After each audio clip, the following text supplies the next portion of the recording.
ನಮಸ್ಕಾರ ವೀಕ್ಷಕರೇ, ನಮ್ಮ ಚಾನಲ್ಗೆ ಯಾರೆಲ್ಲ ಕೂಡ ಸಬ್ಸ್ಕ್ರೈಬ್ ಆಗಿಲ್ಲ ಅಂದರೆ ಸಬ್ಸ್ಕ್ರೈಬ್ ಮಾಡ್ಕೊಳ್ಳಿ. ನಾವು ಮಾಡುವ ಪ್ರತಿಯೊಂದು ವಿಡಿಯೋ ಕೂಡ ನಿಮಗೆ ನೋಟಿಫಿಕೇಶನ್ ಬರ್ತದೆ. ಶಿವಾಜಿ ಜುನ್ನರ್ ಬಳಿಯ ಶಿವನೇರಿಯ ಬೆಟ್ಟದ ಕೋಟೆಯಲ್ಲಿ ಜನಿಸಿದರು. ಅದು ಈಗ ಪುಣೆ ಜಿಲ್ಲೆಯಲ್ಲಿದೆ. ಅವರ ಜನ್ಮ ದಿನಾಂಕದ ಬಗ್ಗೆ ವಿದ್ವಾಂಸರು ಕೂಡ ಭಿನ್ನಾಭಿಪ್ರಾಯ ಕೂಡ ಹೊಂದಿದ್ದಾರೆ. ಇನ್ನು ಮಹಾರಾಷ್ಟ್ರ ಸರ್ಕಾರವು ಫೆಬ್ರವರಿ 19ರಂದು ಶಿವಾಜಿಯ ಜಯಂತಿ ಎಂದು ಸ್ಮರಿಸುವ ರಜಾ ದಿನವೆಂದು ಕೂಡ ಪಟ್ಟಿ ಮಾಡಿದೆ. ಇನ್ನು ಶಿವಾಜಿಗೆ ಸ್ಥಳೀಯ ದೇವತೆ ಶಿವಾಯಿ ದೇವಿ ಎಂದು ಕೂಡ ಹೆಸರಿಸಲಾಗಿದೆ. ಇನ್ನು ಶಿವಾಜಿ ಭೋಂಸ್ಲೆ ಕುಲದ ಮರಾಠ ಕುಟುಂಬಕ್ಕೆ ಸೇರಿದವರು. ಶಿವಾಜಿಯ ತಂದೆ ಸಹಾಜಿ ಭೋಂಸ್ಲೆ ಡೆಕ್ಕನ್ ಸುಲ್ತಾನರಿಗೆ ಸೇವೆ ಸಲ್ಲಿಸಿದ ಮರಾಠ ಜನರಲ್. ಇನ್ನು ಅವರ ತಾಯಿ ಜೀಜಾಬಾಯಿ ದೇವಗಿರಿಯ ಯಾದವ ರಾಜಮನೆತನದ ವಂಶಸ್ಥರೆಂದು ಹೇಳಿಕೊಳ್ಳುವ ಮೊಘಲ್ ಒಗ್ಗೂಡಿದ ಸರ್ದಾರ್ ಸಿಂಧ್ಕೇಡ್ನ ಲಖುಜಿ ಜಾಧವ್ ರಾವ್ ಅವರ ಮಗಳು. ಇನ್ನು ಅವರ ತಂದೆಯ ಅಜ್ಜ ಮಲೋಜಿ 1552ರಿಂದ 1597ರವರೆಗೆ ಅಹಮದ್ ನಗರ ಸುಲ್ತಾನರ ಪ್ರಭಾವಿ ಜನರು ಕೂಡ ಆಗಿದ್ದರು ಮತ್ತು ಅವರಿಗೆ ರಾಜ ಎಂಬ ವಿಶೇಷಣವನ್ನು ಕೂಡ ನೀಡಲಾಗಿತ್ತು. ಇನ್ನು ಮಿಲಿಟರಿ ವೆಚ್ಚಗಳನ್ನು ಪೂರೈಸಲು ಅವರಿಗೆ ಪುಣೆ ಸುಪೆ ಚಿಕನ್ ಮತ್ತು ಇಂದಾಪುರದ ದೇಶಮುಖಿ ಹಕ್ಕುಗಳನ್ನು ಕೂಡ ನೀಡಲಾಯಿತು. ಅವರ ಕುಟುಂಬದ ನಿವಾಸಕ್ಕಾಗಿ ಶಿವನೇರಿ ಕೋಟೆಯನ್ನು ಕೂಡ ನೀಡಲಾಯಿತು. ನಂತರ ಶಿವಾಜಿಯ ಜನನದ ಸಮಯದಲ್ಲಿ ಡೆಕ್ಕನ್ನಲ್ಲಿ ಅಧಿಕಾರವನ್ನು 3 ಇಸ್ಲಾಮಿಕ್ ಸುಲ್ತಾನರು ಹಂಚಿಕೊಂಡಿದ್ದರು. ಬಿಜಾಪುರ, ಅಹಮದ್ ನಗರ ಹಾಗೂ ಗೋಲ್ಕುಂಡ ಮತ್ತು ಮೊಘಲ್ ಸಾಮ್ರಾಜ್ಯ ಸಹಾಜಿ ಆಗಾಗ್ಗೆ ಅಹಮದ್ ನಗರದ ನಿಜಾಂ ಶಾಹಿ, ಬಿಜಾಪುರದ ಆದಿಲ್ ಶಾಹಿ ಮತ್ತು ಮೊಘಲರ ನಡುವೆ ತನ್ನ ನಿಷ್ಠೆಯನ್ನು ಕೂಡ ಬದಲಾಯಿಸುತ್ತಿದ್ದನು. ಆದರೆ ಯಾವಾಗಲೂ ಪುಣೆಯಲ್ಲಿ ಮತ್ತು ಅವನ ಸಣ್ಣ ಸೈನ್ಯದಲ್ಲಿ ತನ್ನ ಜಾಗೀರ್ ಆಡಳಿತವನ್ನು ಇಟ್ಟುಕೊಂಡಿದ್ದನು. ಶಿವಾಜಿಯ ತಾಯಿ ಜೀಜಾಬಾಯಿ ತನ್ನ ಯಾದವ ಪರಂಪರೆಯ ಬಗ್ಗೆ ತಿಳಿದಿದ್ದರು ಮತ್ತು ತನ್ನ ಪತಿಯನ್ನು ಕೆಳಜಾತಿಯ ಸಹಯೋಗಿ ಎಂದು ಕೂಡ ಪರಿಗಣಿಸಿದ್ದರು ಎಂದು ವಿದ್ವಾಂಸ ಜೇಮ್ಸ್ ಲೈನ್ ಕೂಡ ಹೇಳುತ್ತಾರೆ. ಇನ್ನು ಬಿಜಾಪುರ ಕ್ಷೀಣಿಸುತ್ತಿರುವ ಸುಲ್ತಾನರ ಮೇಲೆ ಆಕ್ರಮಣ ಮಾಡಲು ಶಿವಾಜಿ ಮೊಘಲ್ ಚಕ್ರವರ್ತಿ ಔರಂಗಜೇಬನಿಗೆ ಮಾರ್ಗ ಮತ್ತು ತನ್ನ ಸೇವೆಯನ್ನು ನೀಡಿತು. ಇನ್ನು ಉತ್ತರಾಧಿಕಾರದ ಯುದ್ಧದ ಕಾರಣದಿಂದಾಗಿ ಔರಂಗಜೇಬನು ಉತ್ತರಕ್ಕೆ ನಿರ್ಗಮಿಸಿದ ನಂತರ ಶಿವಾಜಿ ಮೊಘಲರ ಹೆಸರಿನಲ್ಲಿ ಬಿಜಾಪುರದಿಂದ ಬಿಟ್ಟುಕೊಟ್ಟ ಪ್ರದೇಶಗಳನ್ನು ಕೂಡ ವಶಪಡಿಸಿಕೊಂಡನು. ಪುರಂದರ ಕದನದಲ್ಲಿ ಜೈಸಿಂಗ್ರ ಕೈಯಲ್ಲಿ ಸೋತ ನಂತರ ಶಿವಾಜಿ ಮೊಘಲ್ ಸಾಮ್ರಾಜ್ಯದೊಂದಿಗೆ ಒಪ್ಪಂದ ಮಾಡಿಕೊಂಡನು.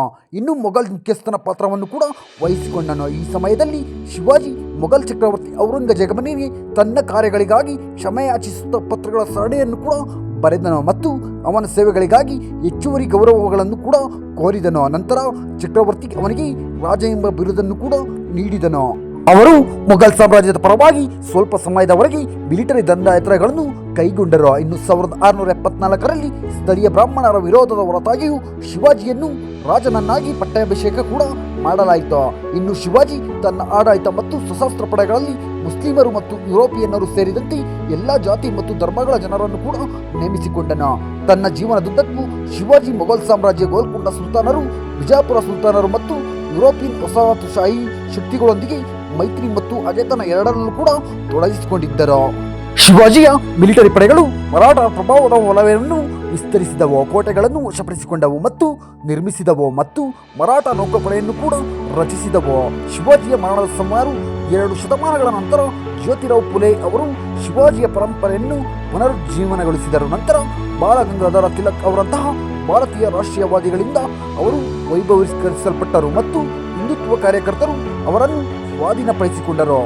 ಇನ್ನು ಇವರ ಹಿನ್ನೆಲೆ ನೋಡುವುದಾದರೆ 1636ರಲ್ಲಿ ಬಿಜಾಪುರದ ಸುಲ್ತಾನರು ಅದರ ದಕ್ಷಿಣದಲ್ಲಿರುವ ರಾಜ್ಯಗಳ ಮೇಲೆ ಆಕ್ರಮಣ ಮಾಡಿದರು. ಸುಲ್ತಾನರು ಇತ್ತೀಚೆಗೆ ಮೊಘಲ್ ಸಾಮ್ರಾಜ್ಯ ಉಪನದಿ ರಾಜ್ಯವಾಗಿ ಮಾರ್ಪಟ್ಟಿದ್ದವು. ಆ ಸಮಯದಲ್ಲಿ ಪಶ್ಚಿಮ ಭಾರತದ ಮರಾಠ ಎತ್ತರದ ಪ್ರದೇಶಗಳಲ್ಲಿ ಮುಖ್ಯಸ್ಥರಾಗಿದ್ದ ಸಹಾಜಿ ಇದಕ್ಕೆ ಸಹಾಯ ಕೂಡ ಮಾಡುತ್ತಿದ್ದರು. ವಶಪಡಿಸಿಕೊಂಡ ಪ್ರದೇಶಗಳಲ್ಲಿನ ಜಾಗೀರ್ ಭೂಮಿಯ ಪ್ರತಿಫಲಗಳ ಅವಕಾಶಗಳನ್ನು ಸಹಾಜಿ ಕೂಡ ಹುಡುಕುತ್ತಿದ್ದರು. ಅದರ ಮೇಲೆ ಅವರು ವರ್ಷಾಂತವಾಗಿ ಸಂಗ್ರಹಿಸಬಹುದಾದ ತೆರಿಗೆಗಳು. ಇನ್ನು ಸಹಾಜಿ ಅಲ್ಪಾವಧಿಯ ಮೊಘಲ್ ಸೇವೆಯಿಂದ ಬಂದ ದಂಗೆಕೋರರಾಗಿದ್ದರು. ಬಿಜಾಪುರ ಸರ್ಕಾರದ ಬೆಂಬಲದೊಂದಿಗೆ ಮೊಘಲರ ವಿರುದ್ಧ ಸಹಾಜಿ ನಡೆಸಿದ ಕಾರ್ಯಾಚರಣೆಗಳು ಸಾಮಾನ್ಯವಾಗಿ ಕೂಡ ವಿಫಲವಾದವು. ಅವರನ್ನು ಮೊಘಲ್ ಸೈನ್ಯವು ನಿರಂತರವಾಗಿ ಬೆನ್ನಟ್ಟುತ್ತಿತ್ತು ಮತ್ತು ಶಿವಾಜಿ ಮತ್ತು ಅವರ ತಾಯಿ ಜೀಜಾಬಾಯಿ ಕೋಟೆಯಿಂದ ಕೋಟೆಗೆ ಸ್ಥಳಾಂತರಗೊಳ್ಳಬೇಕಾಯಿತು. 1636ರಲ್ಲಿ ಸಹಾಜಿ ಬಿಜಾಪುರದ ಸೇವೆಗೆ ಸೇರಿಸಿದರು ಮತ್ತು ಪೂನಾವನ್ನು ಅನುದಾನವಾಗಿ ಪಡೆದರು. ಬಿಜಾಪುರ ದೊರೆ ಆದಿಲ್ ಶಾ ಅವರಿಂದ ಬೆಂಗಳೂರಿನಲ್ಲಿ ನಿಯೋಜಿಸಲ್ಪಟ್ಟ ಸಹಾಜಿ ದಾದಾಜಿ ಕಂಡೋಡಿಯಾ ಅವರನ್ನು ಪೂನಾದ ಆಡಳಿತಗಾರರನ್ನಾಗಿ ನೇಮಿಸಿದರು. ಶಿವಾಜಿ ಮತ್ತು ಜೀಜಾಬಾಯಿ ಪೂನಾದಲ್ಲಿ ನೆಲೆಸಿದರು. 1647ರಲ್ಲಿ ಕೊಂಡಾಡಿಯೋ ಕೂಡ ನಿಧನರಾದರು ಮತ್ತು ಶಿವಾಜಿ ಅದರ ಆಡಳಿತವನ್ನು ವಹಿಸಿಕೊಂಡರು. 1647ರಲ್ಲಿ 16 ವರ್ಷದ ಶಿವಾಜಿ ತೋರಣ ಕೋಟೆಯನ್ನು ತಂತ್ರ ಅಥವಾ ಲಂಚದ ಮೂಲಕ ವಶಪಡಿಸಿಕೊಂಡನು. ಇನ್ನು ಸುಲ್ತಾನ್ ಮೊಹಮ್ಮದ್ ಆದಿಲ್ ಶಾ ಅವರ ಅನಾರೋಗ್ಯದಿಂದ ಬಿಜಾಪುರ ನ್ಯಾಯಾಲಯದಲ್ಲಿದ್ದ ಗೊಂದಲದ ಲಾಭ ಕೂಡ ಪಡೆದರು. ಅಲ್ಲಿ ಅವರು ಕಂಡುಕೊಂಡ ದೊಡ್ಡ ನಿಧಿಯನ್ನು ಕೂಡ ವಶಪಡಿಸಿಕೊಂಡರು. ಮುಂದಿನ 2 ವರ್ಷಗಳಲ್ಲಿ ಶಿವಾಜಿ ಪುಣೆಯ ಬಳಿಯ ಪುರಂದರ್ ಕೊಂದನ ಅಥವಾ ಚಕನ್ ಸೇರಿದಂತೆ ಹಲವಾರು ಪ್ರಮುಖ ಕೋಟೆಗಳನ್ನು ಕೂಡ ವಶಪಡಿಸಿಕೊಂಡರು. ಅವರು ಪುಣೆಯ ಪೂರ್ವಕ್ಕೆ ಬಾರಾಮತಿ ಮತ್ತು ಇಂದಾಪುರದ ಸುತ್ತಮುತ್ತಲಿನ ಪ್ರದೇಶಗಳನ್ನು ಕೂಡ ಸಹ ತಮ್ಮ ನೇರ ನಿಯಂತ್ರಣಕ್ಕೆ ತಂದರು. ಇನ್ನು ತೋರಣದಲ್ಲಿ ದೊರೆತ ನಿಧಿಯನ್ನು ಕೂಡ ಬಳಸಿಕೊಂಡು ರಾಜಗಢ್ ಎಂಬ ಹೊಸ ಕೋಟೆಯನ್ನು ಕೂಡ ನಿರ್ಮಿಸುತ್ತಾರೆ. ಇನ್ನು ಆ ಕೋಟೆ 1 ದಶಕಕ್ಕೂ ಹೆಚ್ಚು ಕಾಲ ತನ್ನ ಸರ್ಕಾರದ ಸ್ಥಾನವಾಗಿತ್ತು. ಇದರ ನಂತರ ಶಿವಾಜಿ ಪಶ್ಚಿಮಕ್ಕೆ ಕೊಂಕಣಕ್ಕೆ ತಿರುಗಿ ಕಲ್ಯಾಣ್ ಪಟ್ಟಣವನ್ನು ಸ್ವಾಧೀನಪಡಿಸಿಕೊಂಡರು. ಇನ್ನು ಬಿಜಾಪುರ ಸರ್ಕಾರವು ಈ ಘಟನೆಗಳನ್ನು ಗಮನಿಸಿ ಕ್ರಮ ಕೈಗೊಳ್ಳಲು ಕೂಡ ಪ್ರಯತ್ನಿಸಿತು. ಇನ್ನು 1648ರ ಜುಲೈ 25ರಂದು ಬಿಜಾಪುರ ಸರ್ಕಾರದ ಆದೇಶದ ಮೇರೆಗೆ ಶಿವಾಜಿಯನ್ನು ನಿಯಂತ್ರಿಸುವ ಪ್ರಯತ್ನದಲ್ಲಿ ಸಹಾಜಿಯನ್ನು ಬಾಜಿ ಗೋರ್ಪಡೆ ಎಂಬ ಸಹ ಮರಾಠ ಸರ್ದಾರ್ ಬಂಧಿಸಿದರು. ನಂತರ ಜಿಂಜಿಯನ್ನು ವಶಪಡಿಸಿಕೊಂಡ ನಂತರ ಕರ್ನಾಟಕದಲ್ಲಿ ಆದಿಲ್ ಶಾಹಿ ಸ್ಥಾನವನ್ನು ಕೂಡ ಪಡೆದುಕೊಂಡ ನಂತರ 1649ರಲ್ಲಿ ಸಹಾಜಿಯನ್ನು ಬಿಡುಗಡೆ ಮಾಡಲಾಯಿತು. ಇನ್ನು 1649ರಿಂದ 1655ರ ಅವಧಿಯಲ್ಲಿ ಶಿವಾಜಿ ತನ್ನ ವಿಜಯಗಳಲ್ಲಿ ವಿರಾಮ ಕೂಡ ತೆಗೆದುಕೊಂಡನು.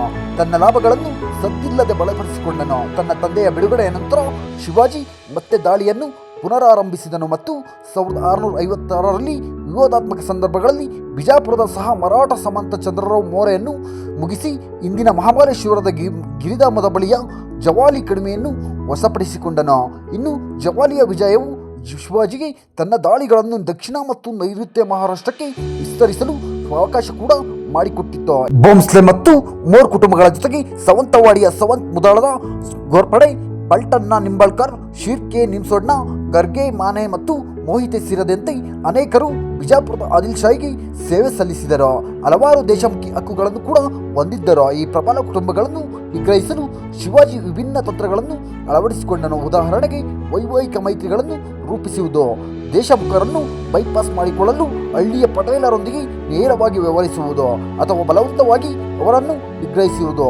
ಸಹಾಜಿ ತನ್ನ ನಂತರದ ವರ್ಷಗಳಲ್ಲಿ ತನ್ನ ಮಗನ ಬಗ್ಗೆ ದ್ವಂದ್ವಾರ್ಥದ ಮನೋಭಾವವನ್ನು ಕೂಡ ಹೊಂದಿದ್ದನು ಮತ್ತು ಅವನ ಬಂಡಾಯ ಚಟುವಟಿಕೆಗಳನ್ನು ಕೂಡ ನಿರಾಕರಿಸಿದನು. ಹೌದು ವೀಕ್ಷಕರೇ, ಇದರ ಮುಂದುವರಿದ ಭಾಗವು ಮುಂದಿನ ಸಂಚಿಕೆಯಲ್ಲಿ ಪ್ರಸಾರವಾಗುತ್ತದೆ. ದಯವಿಟ್ಟು ನಮ್ಮ ಚಾನಲ್ ಅನ್ನು ಯಾರೆಲ್ಲ ಸಬ್ಸ್ಕ್ರೈಬ್ ಮಾಡಿಲ್ಲ ಅಂದ್ರೆ ಸಬ್ಸ್ಕ್ರೈಬ್ ಮಾಡ್ಕೊಳ್ಳಿ ಅಂತ ಹೇಳ್ತಾ ನಮಸ್ಕಾರ.